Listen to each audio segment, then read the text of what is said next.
सोचो, एक आदमी जो लोगों को मारता सिर्फ पैसों के लिए नहीं बल्कि उनके भरोसे के लिए और खुद के सेटिस्फेक्शन के लिए। यह आदमी कभी टूरिस्ट बनता, कभी बिजनेसमैन, तो कभी लवर बनता और हर बार लोगों का भरोसा जीतता और लोग उसे अपना सब कुछ बता देते। यह आदमी जिस भी कंट्री में जाता वहाँ अलग नाम और अलग पहचान लेके घूमता। इस आदमी ने सिर्फ फ्रांस में ही नहीं, एशिया की अलग अलग कंट्रीज में कई सारे मर्डर किए और कई सारे क्राइम्स को अंजाम दिया। कई सालों तक ये आदमी पुलिस से बचकर भागता रहा और जब भी पकड़ा गया तब वहाँ की जेल उसे रोक नहीं पाई। चाहे कितनी भी सिक्योर जेल हो, यह आदमी वहाँ से भाग जाता। यह आदमी दिखने में इतना हैंडसम और चार्मिंग था कि कोई भी लड़की इसको देखते ही इसके प्यार में पड़ जाती थी। और यह आदमी इतना मैनिपुलेटिव था कि अगर कोई आदमी इसके साथ 10 मिनट भी बात करे तो वो उसे अपने जाल में पूरी तरह फंसा सकता था। तो कौन था ये आदमी और कैसे यह बना दुनिया का सबसे खतरनाक सीरियल किलर, इसके बारे में आगे इस वीडियो में हम जानेंगे।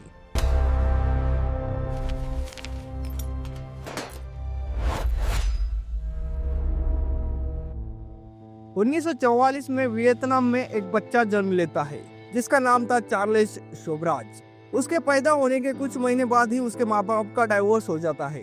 उसकी माँ वियतनामीज थी और उसके पिता इंडियन थे। डाइवोर्स के बाद चार्ल्स अपनी माँ के साथ रहता है और कुछ दिन बाद उसकी माँ एक फ्रेंच आदमी से शादी कर लेती है और वो सब फ्रांस में रहने लगते हैं। बट चार्ल्स का फ्रेंच बाप उसे बिल्कुल पसंद नहीं करता था क्योंकि चार्ल्स उसका सगा बेटा नहीं था, इसलिए वो हर वक्त उसे मारता पीटता और टॉर्चर करता रहता था। चार्ल्स स्कूल टाइम से ही चोरी करने लगा क्योंकि उसे पॉकेट मनी नहीं मिलती थी। पैसों के लिए वो बाकी स्टूडेंट के बुक्स चोरी करके बेचने लगा था और यही से उसकी क्राइम की गिनती शुरू हो चुकी थी। 6 साल की एज में उसने अपनी लाइफ की सबसे बड़ी चोरी को अंजाम दिया था। उसने अपने क्लास टीचर के घर की अलमारी लूटी थी, जबकि टीचर के घर वो स्कूल में की गई चोरियों के लिए माफी मांगने गया था। चार्ल्स ने अपनी लाइफ का पहला मर्डर 10 साल की एज में किया था। उसने अपने ही पड़ोसी की 6 साल की बच्ची को कुएं में फेंक दिया था और वो भी सिर्फ इसलिए कि उस बच्ची का बाप उसे बहुत प्यार करता था, जबकि चार्ल्स का बाप उसे बचपन से ही मारता पीटता था। उस बच्ची का मर्डर करते उसे एक आदमी ने देख लिया था और सजा के तौर पर उसको बाल सुधारक गृह में रख दिया था। उसने यह मर्डर बस खुद को सेटिस्फाई करने के लिए किया था। उस बाप बेटी का प्यार देख के उसे जेलिसी फील होती थी।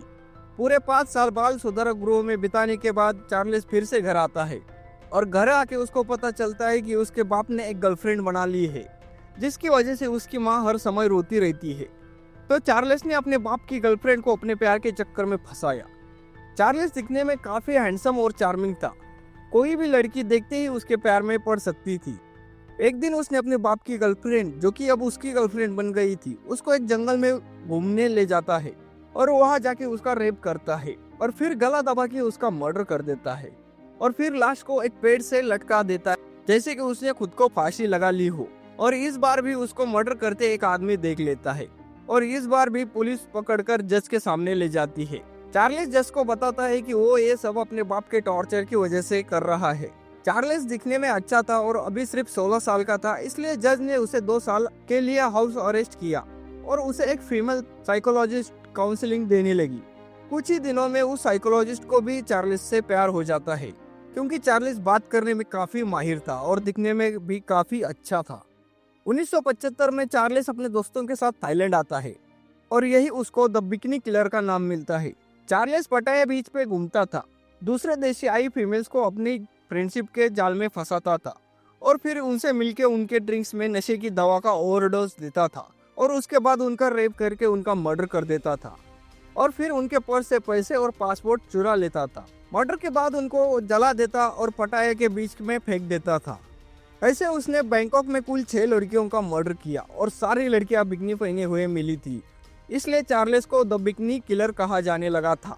बैंकॉक में मर्डर करने के बाद वहाँ भी चार्ल्स पकड़ा जाता है और उसे उम्र कैद की सजा होती है, पर चार्ल्स बैंकॉक की जेल से भी भाग जाता है और नेपाल पहुंचता है।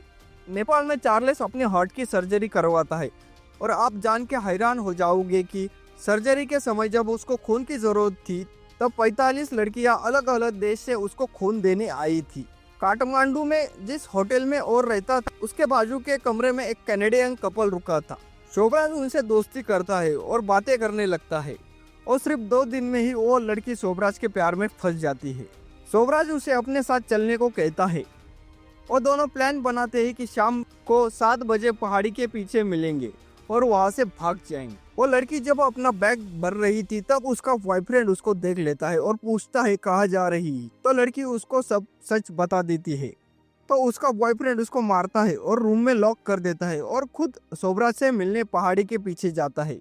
वहां जाते ही उन दोनों के बीच झगड़ा होता है और फिर शोभराज उस बॉयफ्रेंड के पेट में कुकरी भोंक देता है। फिर उसके चेहरे पर कई सारे वार करता है और फिर एक बड़ा पत्थर उसके मुंह पे मार देता है। बहुत ही बुरी तरीके से उसका मर्डर करता है और आखिर में बॉयफ्रेंड की लाश को गड्ढे में गाड़ देता है। इसके बाद शोभराज फिर से होटल जाता है और गर्लफ्रेंड से मिलता है। गर्लफ्रेंड उसके बॉयफ्रेंड के बारे में पूछती है तो शोभराज बोलता है कि वो दोनों मिले ही नहीं। फिर शोभराज गर्लफ्रेंड की ड्रिंक में नशे की दवा मिला देता है और फिर उसका रेप करता है। रेप करने के बाद उसका गला दबाकर उसका भी मर्डर कर देता है और उसके पर्स से पासवर्ड और कैश लेके वहां से थाईलैंड भाग जाता है। थाईलैंड में उसका कैनिट हाउस नाम से एक घर था। वहाँ वो अलग अलग टूरिस्ट को लाता था और रहने के लिए कमरा देता था। ऐसे ही एक दिन वो डच कपल को अपने घर ले आता है और उनके खाने में नशे की दवा मिला देता है और दोनों बेहोश हो जाते हैं। और जब उनको होश आता है तब वो दोनों कुर्सी पर रस्सी से बंधे हुए थे। शोभराज पहले उनके हाथ जलाता है ताकि फिंगरप्रिंट से उनकी पहचान ना हो सके और फिर उनके चेहरे जलाता है और फिर उन दोनों की पूरी बॉडी पर टोमेटो केचप से ब्रेड चिपका देता है और फिर बाहर जाके कई सारे चूहे और कॉकरोचेस ले आता है और उस रूम में छोड़ देता है। 7 दिन बाद चार्ल्स के घर से बहुत गंदी बदबू आने लगती है तो पड़ोसी पुलिस को इन्फॉर्म कर देते हैं। पुलिस जब उस रूम का दरवाजा खोलती है तो अंदर का दृश्य देख बेहोश हो जाते हैं। उन दोनों डच कपल की बॉडी पूरी तरह सड़ चुकी थी। चूहों ने पूरी बॉडी पर कई सारे गड्ढे किए हुए थे। पुलिस उन दोनों को पहचान नहीं पा रही थी। पूरे 45 दिनों के बाद उनकी पहचान सामने आई थी। शोभराज बहुत ही स्मार्ट था और हर बार मर्डर करने के बाद वहां से स्मार्टली दूसरे देश में निकल जाता था। उसे जब बैंकॉक में अरेस्ट किया था तो वो वहां से भी भाग निकला था और उसकी इसी चालाकी की वजह से उसे सरपंच कहते थे। सरपंच का मतलब होता है सांप। जैसे एक सांप हर जगह घुस के वहां से निकल जाता था वैसे ही चार्ल्स शोभराज हर जगह से निकल जाता था। नेपाल में मर्डर करने के बाद शोभराज इंडिया आता है और यहाँ भी वही खेल खेलने लगता है। इंडिया में उस समय हिप्पी कल्चर की शुरुआत हुई थी। हिप्पी कल्चर का मतलब है कि वैसे लोग जो डेली लाइफ को छोड़कर घूमना पसंद करते हैं, नई नई जगह जाना पसंद करते हैं। वैसे ही इंडिया में कई फॉरेनर्स घूमने आने लगे थे। शोभराज उनको ट्रैप करता था। पहले तो उनकी हेल्प करके उनसे दोस्ती करता था, फिर उनके ड्रिंक्स में नशे की दवा का ओवरडोज मिला देता था, फिर उनका रेप करके उनका पासपोर्ट और कैश लेके गायब हो जाता था। और इसी के चलते एक दिन इंडिया में भी चार्ल्स पकड़ा जाता है। उसे दिल्ली के तिहाड़ जेल में रखा जाता है पर चार्ल्स वहां से भी भाग जाता है। जेल में उसने अपनी कम्युनिकेशन स्किल से सबसे बहुत अच्छी दोस्ती कर ली थी। फिर उसके बाद वो एक कमेटी बनाता है और शोभराज उस कमेटी का हेड बन जाता है। ये कमेटी बेसिकली जेल के अंदर फेस्टिवल ऑर्गेनाइज करती थी। जैसे कोई फेस्टिवल हुआ तो सारे कैदियों को अच्छा खाना खिलाते थे और फेस्टिवल सेलिब्रेट करते थे। तिहाड़ जेल में शोभराज की एक डेविड रिचर्ड नाम के कैदी से बहुत अच्छी दोस्ती हो जाती है और वो दोनों वहां से भागने का प्लान बनाते हैं। मार्च के महीने में एक दिन शोभराज बोलता है कि आज उसका बर्थडे है और वो उसे सेलिब्रेट करना चाहता है। जैसे कि मैंने आपको बताया कि शोभराज फेस्टिवल सेलिब्रेशन कमेटी का हेड था और वही अपने बर्थडे सेलिब्रेशन की अरेंजमेंट करता है। उसने डेविड को लारपोश नाम की नींद की दवाई लाने को कहा था। डेविड पूरी 2 बोरी भर के लारपोश की दवाई लाता है। शोभराज ने सबके लिए लड्डू बनवाए थे और उस लड्डुओं में सैप्रोश की दवा मिला दी थी। शोभराज ये लड्डू जेल में सबको खिलाता है, सब कैदियों को, गार्ड्स को, यहाँ तक के गेट के बाहर के गार्ड्स को भी खिला देता है और फिर 1 घंटे के अंदर सब सो जाते हैं, सिर्फ शोभराज और डेविड को छोड़ के। फिर उसके बाद शोभराज और डेविड एक एक करके सारे दरवाजे खोलते हैं और वहां से भाग जाते हैं। शोभराज सिर्फ तिहाड़ जेल से ही नहीं भागा था, Mumbai central jail, Afghanistan jail, Goa की जेल, बैंकॉक की जेल, यहाँ तक कि ग्रीस की सबसे सिक्योर जेल से भी भाग गया था। जिसके बाद इंटरपोल ने शोभराज के खिलाफ इंटरनेशनल अरेस्ट वारंट जारी किया था। इसका मतलब उसको किसी भी देश में गिरफ्तार किया जा सकता था। गोवा की जेल से भागने के बाद शोभराज हांगकांग पहुंचता है। वहां एक डायमंड मर्चेंट बनके एक ज्वेलर से मिलता है। उसकी वाइफ फ्रेंच थी तो शोभराज उसको अपने प्यार के जाल में फंसाता है। शोभराज उनको यकीन दिलाता है कि वो इंडिया का एक बहुत बड़ा डायमंड डीलर है और वह उनको कम दाम में इंडिया के बेहतरीन डायमंड देगा। ज्वेलर की वाइफ अपनी पति को मना लेती है और फिर वो दोनों पूरे 50 लाख की डील साइन करते हैं, जिसमें से 25 लाख रुपए एडवांस में लेके शोभराज वहां से चला जाता है।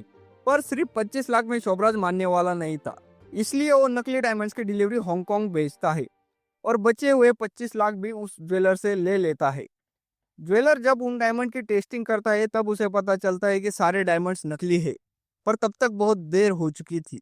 शोभराज ऐसे ही 1975 में लंदन ब्रिज का स्कैम करता है। वो एक गवर्नमेंट ऑफिसर बन के सबको बताता है कि लंदन ब्रिज गलत बना है, उसको तोड़ के नया बनाने वाले हैं। उसको तोड़ने के बाद उसका जो स्क्रैप निकलेगा उसको बेचने के लिए वो एक टेंडर निकलवाता है। और आप यकीन नहीं करोगे, पूरे 37 लोग उस टेंडर को भरते हैं और शोभराज उन सारे 37 लोगों से अलग अलग मीटिंग करता है और सबसे रिश्वत लेता है और फिर वहां से फरार हो जाता है। बस इतना ही नहीं, शोभराज अलग अलग जानवरों की स्किन की भी स्मगलिंग किया करता था। इसके साथ शोभराज ड्रग्स नारकोटिक्स की भी स्मगलिंग किया करता था। ऐसा कोई क्राइम नहीं बचा था जो शोभराज ने नहीं किया था। और इतना सब कुछ करके भी शोभराज खुले सांड की तरह अलग अलग देशों में घूम रहा था। 2003 में शोभराज पूरे 30 साल के बाद फिर से नेपाल जाता है। वहाँ खुलेआम घूमने लगता है, पब में जाता है, कसिनो में जाता है। उसे लगता था कि 30 साल पहले किए गए मर्डर्स के बारे में सब भूल गए होंगे, किसी को कुछ याद नहीं होगा। पर एक जर्नलिस्ट उसको पहचानता है, जो कि दुनिया में हो रहे अलग अलग मर्डर के बारे में स्टडी कर रहा था। जर्नलिस्ट शोभराज को एक कसिनो में देखता है और वो तुरंत पुलिस को इन्फॉर्म कर देता है, जिसके बाद पुलिस उसे अरेस्ट कर लेती है और फिर जज उसे उम्र कैद की सजा सुनाते हैं। 2022 में उसे जेल से छोड़ दिया जाता है क्योंकि वो बहुत ही बूढ़ा हो चुका था। शोभराज आज भी जिंदा है और फ्रांस में अपनी फैमिली के साथ रहता है। शोभराज बस एक क्रिमिनल नहीं था, वो दुनिया का सबसे तेज दिमाग वाला बहुत ही हैंडसम सीरियल किलर था। उसके नाम पे 22 ऑफिशियल प्रूवन मर्डर चार्जेस थे, जो कि कोर्ट में साबित हुए थे। शोभराज के ऊपर कुल 8 किताबें, 2 मूवीज और एक नेटफ्लिक्स डॉक्यूमेंट्री भी बनी है। तो सोचिए वो कितना खतरनाक आदमी था।